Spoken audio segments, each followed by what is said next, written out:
आप अगर बीएचएमएस करते हो तो आप डॉक्टर हो, आप अगर बीएमएस करते हो तब भी डॉक्टर हो, और आप अगर एमबीबीएस करते हो तब भी डॉक्टर ही हो, अलग नहीं हो। ठीक ना? सारी मेडिसिन जो है आपको नॉलेज है, तो फिर क्यों? आखिर ये जो भी मिल रहा है, मैं आपको बता दूँ, गवर्नमेंट, आप कोशिश करिए कि गवर्नमेंट यूनिवर्सिटी अगर मिल रही है तो आप फट से ले लीजिए, चाहे आप बीएमएस या बीएचएमएस या बीयूएमएस ही क्यों ना हो। बीयूएमएस की मैं आपको बता दूँ, बीयूएमएस ये अगर गवर्नमेंट मिल रहा है तो आप टेलीग्राम ग्रुप जो है वो आ जाएगी, आप उसको ज्वाइन कर लीजिए। इस चैनल के नीचे सब्सक्राइब का बटन है, वो सब्सक्राइब कर लीजिए, ताकि अगर आप फ्यूचर डॉक्टर भी रहोगे तो इस चैनल में काफ़ी चीज़ें आपके काम की आएगी, क्योंकि ये डॉक्टर लोगों का ही चैनल है और ये काफ़ी मदद करेगा आपको आगे बढ़ने में। नहीं तो आप इधर उधर पूछते रहोगे। नमस्कार दोस्तों, आज इस वीडियो में बीएचएमएस और बीएमएस ये दोनों जो फील्ड है इसके बारे में बताऊंगा कि अगर आपका नीट एग्जाम क्लियर हो गया है, इसके बाद अभी तो काउंसलिंग नहीं हुआ है, आयुष काउंसलिंग जो नहीं हुआ है, आयुष जब काउंसलिंग होने लगेगा तो वो तो बात ही अलग है, लेकिन पहले आप यही डिसाइड नहीं कर पा रहे हो कि क्या चीज़ है, तो मैं आपको ये जो वीडियो है बहुत पूरा फुल कंपेरिजन करके लाया हूँ, और ये आपके लिए बहुत हेल्पफुल भी रहेगा कि आप इस वीडियो को देखने के बाद डिसाइड कर लोगे और दूसरा कोई वीडियो देखने की नौबत भी नहीं आएगी कि आपके लिए कौन सा अच्छा रहेगा, मतलब आप क्या लेना चाहोगे। हालाँकि ये चीज़ें तो आपको डाउट नहीं रहना चाहिए, क्योंकि अगर आपका ड्रीम है होम्योपैथ का तो होम्योपैथ में ही जाना चाहिए। अगर आपका ड्रीम है भी आयुर्वेदिक डॉक्टर बनने का तो आयुर्वेद में जाना चाहिए। मतलब मेरे ये कहने का मतलब इंटरेस्ट बहुत मायने रखता है। तो इंटरेस्ट आपका जिस फील्ड में है उसमें जाना चाहिए, क्योंकि जब आपने नीट क्वालीफाई किया है तो आपको मतलब ये चीज़ साफ तौर पे समझना चाहिए कि क्या चीज़ है क्या चीज़ नहीं है। हालाँकि इस वीडियो में आपको काफ़ी नॉलेज मिलेगा। तो मैं डॉक्टर रजा होम्यो क्लिनिक से बात कर रहा हूँ, और मैं आपको बता दूँ कि इस वीडियो में आगे बढ़ने से पहले आप मेरा चैनल सब्सक्राइब कर लीजिए, क्योंकि ये डॉक्टर्स के लिए ही है, फ्यूचर डॉक्टर के लिए। और मैं आने वाले समय में मैं टेलीग्राम ग्रुप ला रहा हूँ।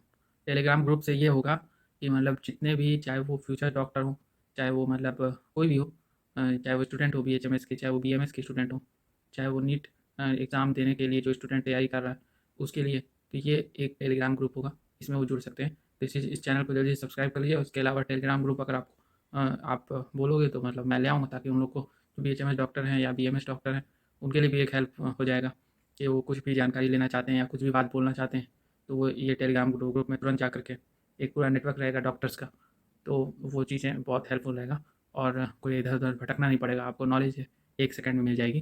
तो ये सबसे बड़ा एडवांटेज रहेगा। तो इस चैनल को सब्सक्राइब कर लीजिए, और टेलीग्राम ग्रुप में अगर आना है तो बड़ी तादाद में लोग रहेंगे, तो टेलीग्राम ग्रुप जो है बनाई जाएगी। इससे बहुत मदद मिलेगा, जो डॉक्टर्स हैं या जो फ्यूचर डॉक्टर या जो बच्चे हैं, जो स्टूडेंट हैं, जो नीट की तैयारी कर रहे हैं, उनके लिए भी बहुत अच्छा रहेगा। तो आइए वीडियो में आगे बढ़ते हैं। तो देखिए, बेटर का ये मैं इस टॉपिक में लाया हूँ, बेटर कौन सा है, बीएचएमएस है या बीएमएस है। तो मैं थोड़ा सा आपको बता दूँ कि बीएचएमएस मैं भी लेके चल रहा हूँ। बीएचएमएस आपका 4.5 साल का कोर्स रहता है, उसके बाद 1 साल का इंटेंसिव होता है। अब 1 साल आपने इंटेंसिव किया तो इंटेंसिव भी करना बहुत ज़रूरी है, और ये एक्सपीरियंस के तौर पर ही गिना जाता है। आप अगर इंटेंसिव कर लिए हो तो 1 साल का एक्सपीरियंस भी आपका हो गया है। ये जान लीजिए, आपको डाउट होगा, लेकिन मैं आपको बता दूँ कि 1 साल का इंटेंसिव 1 साल का एक्सपीरियंस ही होता है। जो इंटेंसिव नहीं किया है वो बीएचएमएस नहीं किया है, तो बीएचएमएस के लिए 1 साल का इंटेंसिव होता है, और उसके बाद वो 5.5 साल का तो चीज़ रहता है। तो ये चीज़ आप एकदम कंफर्म अपने दिमाग में बैठा लीजिए। सब्जेक्ट्स वही रहते हैं, चाहे वो बीएमएस हो चाहे वो बीएचएमएस हो, सारे सब्जेक्ट सेम रहते हैं। आपको समझ में आ रहा होगा मैं क्या कहना चाह रहा हूँ। देखिए, 75 से लेकर 80% तक सब्जेक्ट जो होता है वो कॉमन रहता है, चाहे वो एमबीबीएस हो, चाहे वो सारी चीज़, ये दोनों जो सब्जेक्ट्स हैं सेम रहते हैं 80%। बाकी जो बचा 20%, तो 20% में आप होम्योपैथ के बारे में पढ़ेंगे, होम्योपैथ फार्मेसी पढ़ेंगे। इसके अलावा भी आप जो होम्योपैथिक के जो सारे सब्जेक्ट्स हैं वो पढ़ेंगे, और आप आयुर्वेदिक में आप मतलब संस्कृत लैंग्वेज के बारे में पढ़ेंगे, और आयुर्वेदिक के जो सब्जेक्ट हैं वो पढ़ेंगे। तो मैं आपको पूरा डिटेल आपको बता दे रहा हूँ कि आप होम्योपैथिक में क्या, आयुर्वेदिक में क्या पढ़ेंगे। तो जो आयुर्वेदिक है, आयुर्वेदिक में आपको मैं सारी चीज़ बता चुका हूँ। आयुर्वेदिक में आपको संस्कृत लैंग्वेज के बारे में पढ़ाया जाएगा। इसमें जो आप है होम्योपैथिक में आप पढ़ोगे ऑर्गेन ऑफ मेडिसिन, ये जो आप जो सब्जेक्ट पढ़ोगे, उसके अलावा जो आप और भी जो मतलब सब्जेक्ट्स हैं, जैसे कि होम्योपैथिक में टेरिया मेडिका हो गया, रिपर्टरी हो गया, ये सब आप पढ़ोगे तो चीज़ें वही रहेंगी। बाकी मतलब आपका जो एमबीबीएस में पढ़ाया जाता है सारी चीज़ कॉमन रहती है, बस यहाँ आप होम्योपैथ के बारे में पढ़ोगे और वहाँ आप आयुर्वेदा के बारे में पढ़ोगे। आयुर्वेदा में आपने सारी जो सब्जेक्ट्स हैं वो मतलब मैंने आपको बता दिया। इसके अलावा मतलब मुझे आयुर्वेदा का इतना जानकारी नहीं है, मैं आपको होम्योपैथिक की ही बता पाऊँगा। तो आयुर्वेदा के बारे में मैं आपको जितना जो है जो मेरे फ्रेंड हैं वो उनके थ्रू ही मुझे मैं जो बात है वो जो क्लियर है वो मैं आपको बता रहा हूँ आयुर्वेदा का। तो ये चीज़ है। अब मतलब आप आगे बढ़ते हो, इसमें जो है आप क्या बनोगे, आप इसमें होम्योपैथिक डॉक्टर बनोगे, इसके साथ आप फार्मासिस्ट बन सकते हो। तो ये जो चीज़ें आप यहाँ भी कर सकते हो, आयुर्वेदा में भी आप फार्मासिस्ट बन सकते हो, आयुर्वेदा में भी आप जो है आयुर्वेदिक डॉक्टर बन सकते हो। बस यही फ़र्क है, यहाँ आप आयुर्वेदिक डॉक्टर बन रहे हो और उधर जो है आप होम्योपैथिक डॉक्टर बन रहे हो। बाकी लेक्चरर भी यहाँ बन सकते हो, वहाँ भी लेक्चरर बन सकते हो। समझ में आया? तो फ़र्क कुछ नहीं, आप दोनों जगह ही सेम चीज़ पढ़ रहे हो, बस थोड़ा सा उसमें आयुर्वेदिक पढ़ाया जाएगा, उसमें थोड़ा सा होम्योपैथिक पढ़ाया जाएगा। तो कहने का मतलब है जो मेडिसिन आपको मतलब पढ़ाई जाती है एलोपैथिक की, वो दोनों में मतलब जो सब्जेक्ट्स हैं वो आपके सेम है, एनाटॉमी फिजियोलॉजी ये सब मतलब सेम है। तो ये चीज़ें आपको ध्यान में रखनी है, ये जो मैं आपको बता रहा हूँ। अब आ जाते हैं, आप मुझसे पूछेंगे बेटर कौन है। तो जो होम्योपैथिक और जो मैं आपको बार बार बोलता हूँ कि होम्योपैथिक मेरा इंटरेस्ट था, तो मैं अगर आपसे बोलूँ तो मेरे हिसाब से मेरा जो है होम्योपैथिक बेस्ट है, बेटर है। रहा सवाल सरकारी नौकरी का, तो इसमें भी सरकारी नौकरी, लेकिन आप खुद सोचो, गवर्नमेंट नौकरी जब आपको मिले तब तो वैकेंसियाँ तो निकालने की छोड़ दीजिए, आप यहाँ पर काउंसलिंग आपके लोगों की अटकी हुई है, उसके चलते धरने प्रदर्शन हो रहे थे, फिर बंद कर दिए गए। तो सरकारी नौकरी का तो बुरा ही हाल है, चाहे आप कहीं भी चले जाओ, चाहे वो कोई भी फील्ड में हो, सभी में बुरा हाल है। तो सरकारी नौकरी अपॉर्चुनिटी अगर आप बात करते हो कि गवर्नमेंट जॉब्स की अपॉर्चुनिटी, तो यहीं से आप मतलब डॉक्टरी के साथ मजाक कर रहे हो, क्योंकि डॉक्टरी में कोई सरकारी नौकरी नहीं होती। जो लेक्चरर और ये सब होते हैं, तो वो आदमी तब होता है जब कुछ चीज़ें कुछ किसी और फील्ड में उनको जाना पड़ता है। जैसे कि आप अगर टीचिंग लाइन में जा रहे हो तो वो अलग बात हो जाती है। अगर आप प्रैक्टिस करना चाहते हो तो आप अपना प्राइवेट क्लिनिक खोल के आप मतलब अपना प्रैक्टिस करिए, आप वहाँ पर अपना स्किल डेवलप करिए, आप इसके बाद एमडी कर सकते हैं, पीएमएस के बाद, बीएचएमएस के बाद भी। तो फ़र्क कुछ नहीं है ना, मेरे कहने मतलब आप पहले अपने को ये चीज़ सोचिए कि आपको क्या चीज़ पसंद है। आपने जब मतलब बायोलॉजी लिया होगा तो आपका सपना होगा एमबीबीएस, तभी आप मतलब कंफ्यूज हो क्योंकि एमबीबीएस आपको मिल नहीं रहा। एमबीबीएस के लिए आप 700 के ऊपर मार्क्स अगर आपके होंगे तो मिलेगा, यही ना।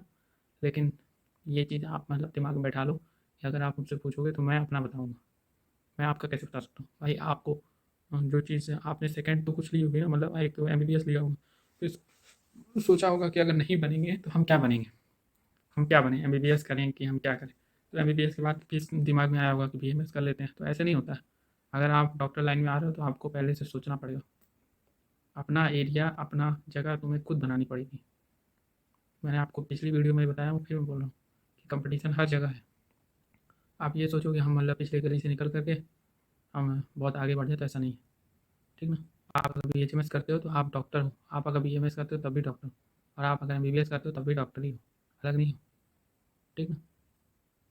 सारी मेडिसिन जो है आपको नॉलेज है, तो फिर क्यों, आखिर ये जो भी मिल रहा है मैं आपको बता दूं, गवर्नमेंट आप कोशिश करिए कि गवर्नमेंट यूनिवर्सिटी अगर मिल रही है तो आप फट से ले लीजिए, चाहे आप बीएमएस या बीएचएमएस या बीयूएमएस ही क्यों ना हो।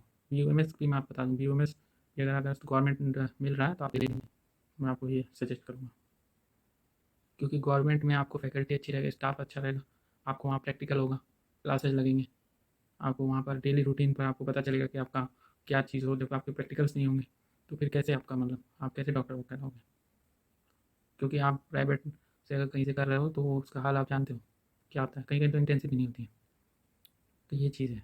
तो गवर्नमेंट आपको अगर करना है तो गवर्नमेंट करिए, सब बेटर बेटर सब अपने से कोई बेटर नहीं होता है, सारे बेटर हैं सब। हाँ मैं इतना कह सकता हूँ कि मतलब अगर गवर्नमेंट यूनिवर्सिटी मिल रही तो आप ले लीजिए, यही आपके लिए बेटर है। आपने नीट का एग्ज़ाम जो भी मार्क्स जो आए हों तो उसमें अगर मिल रहा है, नीट काउंसलिंग जब हो या आयुष काउंसलिंग जब हो, तो वो आपको पता चल जाएगा, तो उस हिसाब से वो गवर्नमेंट मिल रहा है तो ठीक है, और नहीं मिलता है तो फिर आप दोबारा ड्रॉप लेके दोबारा एग्ज़ाम दीजिए। अब आप बोलोगे कि हमारा थर्ड अटैम्प्ट है, लास्ट अटैम्प्ट है, तो भाई प्राइवेट से कोई मतलब नहीं है, प्राइवेट आप करोगे ठीक 10 लाख में आपका हो जाएगा, ठीक। दोनों फीस एक है, बीएचएमएस की भी फीस एक है, बीएमएस की ज़्यादा का अंतर नहीं है, और सरकारी में करोगे तो 50,000, ठीक ना। तो कहने का मतलब 50,000 जो है वो 1 साल का है, और इसमें जो है जो आपका वो गवर्नमेंट आप करोगे तो मतलब 50,000 1 साल का।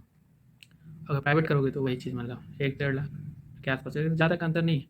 लेकिन मतलब मैं आपको बता दूँ वहाँ की स्टाफ वो कहाँ से लाओगे, प्रैक्टिकल्स होंगे नहीं, क्लासेस होंगे नहीं, तो कोई फ़ायदा है, नहीं फ़ायदा। तो कुछ आपको समझ में आ गया होगा इस वीडियो में, ये वीडियो बनाने का मकसद मेरे पास को बहुत सारे कमेंट आए और मैं यही बोल रहा था कि आपको क्या इंटरेस्ट है। मेन मेन मैटर यही है कि अगर आपको जिस लाइन में जाना है वो आपको पहले तय करना है, कौन सा बेटर बेटर सारे बेटर होते हैं। बीएचएमएस पीएमएस आप करो तो फिर उसके बाद बीएमएस करो, तो मतलब ये चीज़ ऐसे नहीं चलेगा, आपको डिसाइड करना है। और जब काउंसलिंग हो तो आपको वहाँ पर काउंसलिंग देने के बाद फिर उसके बाद कहीं भी हो जाओ, गवर्नमेंट गवर्नमेंट यूनिवर्सिटी ले लो। क्योंकि ये चीज़ है कि आपको मतलब मेन एम है कि आपकी स्टडी स्टडी आपकी कैसी हुई, क्योंकि मैं यहाँ जान रहा हूँ उत्तर प्रदेश में तो बहुत बुरा हाल है, यहाँ तो पढ़ाते भी नहीं है। चेन्नई वेन्नई में तो ऐसा नहीं है, बहुत अच्छे कॉलेज स्टाफ्स हैं, सब कुछ है। तो यहाँ तो प्राइवेट कॉलेज का बहुत बुरा हाल है। अब वहाँ पर तो ऐसा नहीं है, फिर भी थोड़ा सा यहाँ से थोड़ा सा अच्छा है, फिर भी बहुत अच्छा है। तो अगर आप यूपी से बिलोंग कर रहे हो तो बिल्कुल, अगर आप आउटसाइड यूपी में हो तो फिर भी थोड़ा सा, अगर कोई प्राइवेट में ही कोई अच्छा हो, जो नॉर्मल, थोड़ा सा नॉर्मल से भी अच्छे होते हैं, तो वहाँ आप मतलब जाओ। तो मैं किसी कॉलेज का नाम नहीं लूँगा, क्योंकि अगर आप कॉलेज का नाम लूँगा तो फिर लोग कहने लगेंगे कि ये इस कॉलेज को प्रमोट कर रहा है। तो मुझे किसी कॉलेज को प्रमोट नहीं करना है। वैसे आप बता दूँ कि मतलब आपको पहले देखना है, सारी चीज़ें आपको बता दी गई है कि क्या करना है, ये चीज़ें आपको पता है। टेलीग्राम ग्रुप जो है वो आ जाएगी, आप उसको ज्वाइन कर लीजिए। इस चैनल के नीचे सब्सक्राइब बटन है, वो सब्सक्राइब कर लीजिए, ताकि अगर आप फ्यूचर डॉक्टर भी रहोगे तो इस चैनल में काफ़ी चीज़ें आपके काम की आएगी, क्योंकि ये डॉक्टर लोगों का ही चैनल है और ये काफ़ी मदद करेगा आपको आगे बढ़ने में।